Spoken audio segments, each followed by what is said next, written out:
President Trump has been commenting about Mexican immigrants, and that has caught the attention of our next guest, Corey Massimino, student for Liberty Academics coordinator, a contributor at Young Voices, who has written, "Don't let the Trump administration and its shiny new Pentagon-funded wall fool you. Tearing down the wall is a common-sense position rooted in the security of Americans and foreigners alike. The rest of the U.S. should take a lesson from El Paso and embrace immigrants because the key to safer communities isn't a closed border, it's an open hand."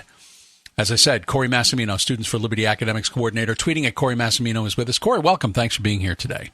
Hi, thanks for having me on, Tim. What is the example that you are pointing to in El Paso? So the president often points to El Paso as well as a supposed success story of his immigration policies because they got a wall near the El Paso passed in 2006, constructed a couple years later, and there was a massive decline in crime. El Paso is one of the safest cities in the country. It's in the top 10 today. It was actually in the top 3 back in 2009. And the problem with the president's theory here is that the crime was already declining a lot before the wall was constructed. The crime declined almost 30% between the early 90s and 2009, and that's before the wall was actually fully constructed. So he's wrong to attribute the decline in crime to the wall. It's actually because immigrants tend not to be criminals. Immigrants are generally peaceful people. They come here looking for work and families. And so we should learn from El Paso because they welcome immigrants. Is there, the question, the phrase open borders gets thrown around a lot politically.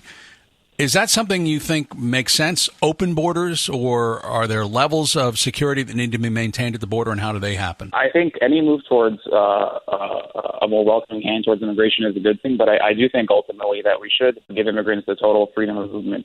I think that's a human right that they deserve, and I think that we can devote security resources to more pressing threats than the tiny amount of criminal immigrants that there might be coming in.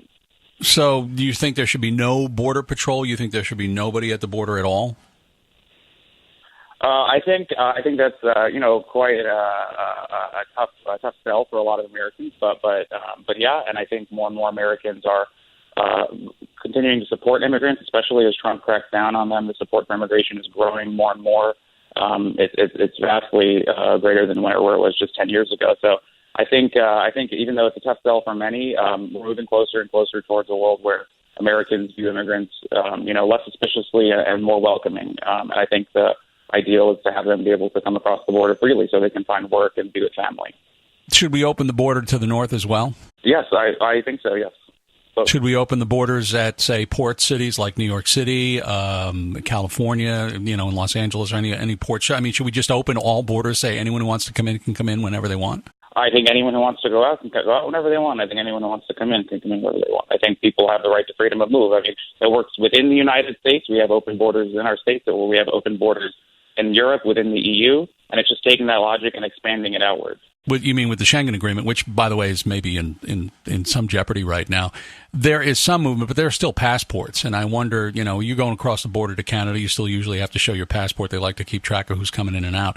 But what you're saying is a wholesale rejection of any of the kind of security measures that take place now. Like if people fly in from overseas, should they be able to just fly in and not have to go through customs?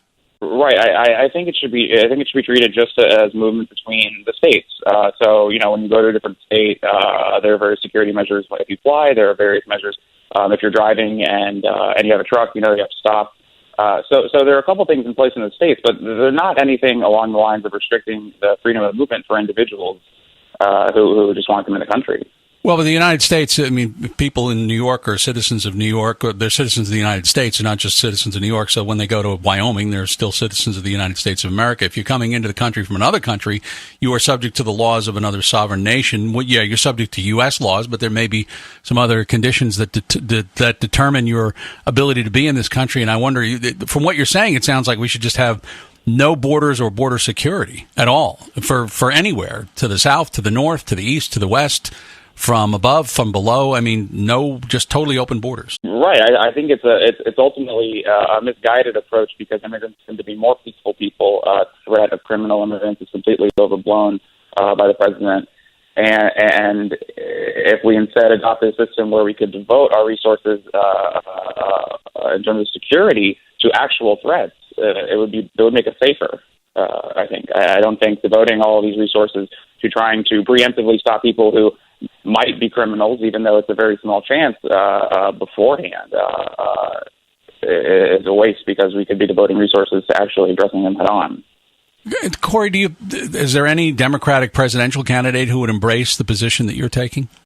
I don't believe so. I know multiple of them have spoken out against open borders. I know Bernie Sanders strongly opposes it. I know, I believe one of the new contenders has called for a decriminalization of migration, basically taking us back to immigration law America had, I think, even before the 20s, before various restrictions were passed in the 20s. And I think that's a great idea, and I think that's a great step in the direction. Corey Massimino, again, Students for Liberty Academics Coordinator, a contributor at Young Voices. So would you have to determine the difference between somebody who would be considered an immigrant who plans to stay here and somebody who just wants to visit, or does it matter? I mean, if somebody comes here, do they come here, still have to become a citizen eventually, or do they still come here and as soon as they're here, they get the rights of anybody who lives in this country already? They get to vote, they get to do whatever they want.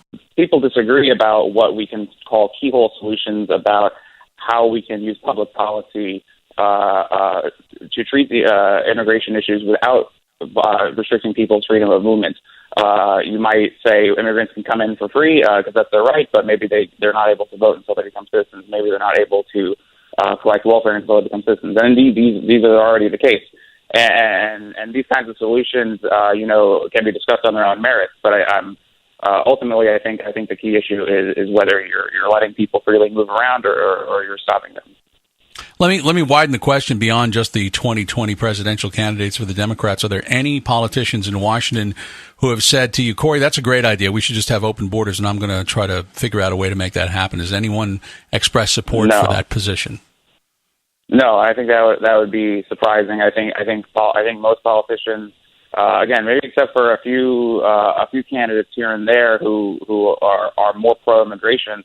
Unfortunately, for the most part, I think many politicians are trying to cater to a general anti-immigrant sentiment in America that is still a minority and that is increasingly the minority. And I think as we move forward, politicians will pivot and will change. We won't, in 10, 15 years easily. I don't think the kind of candidate we would get would be one who's bashing immigrants like Trump at all. Well, whether there's any immigrant bias or whatever, I think if you looked at polls, I think most polls would show you that there is support in this country for having secure borders. Well, I think if you're asking that's sort of a loaded phrase. Whatever anyone imagines with that is going to be very different depending on who you're polling.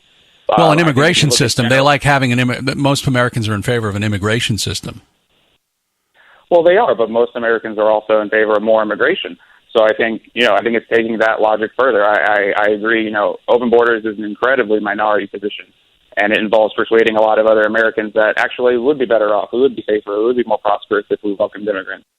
So I think it's a winning cause in the long run, but I agree it's a tough sell right now.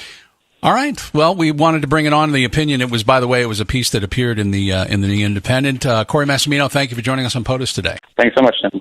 Corey Massimino, Students for Liberty Academics Coordinator, contributor at Young Voices. His thoughts, again, you can see them fleshed out. If Trump looked at the real facts about immigrants, he'd want the U.S.-Mexico border opened entirely, open borders. Makes no bones about it. He is tweeting at Corey Massimino, at Corey, Massimino.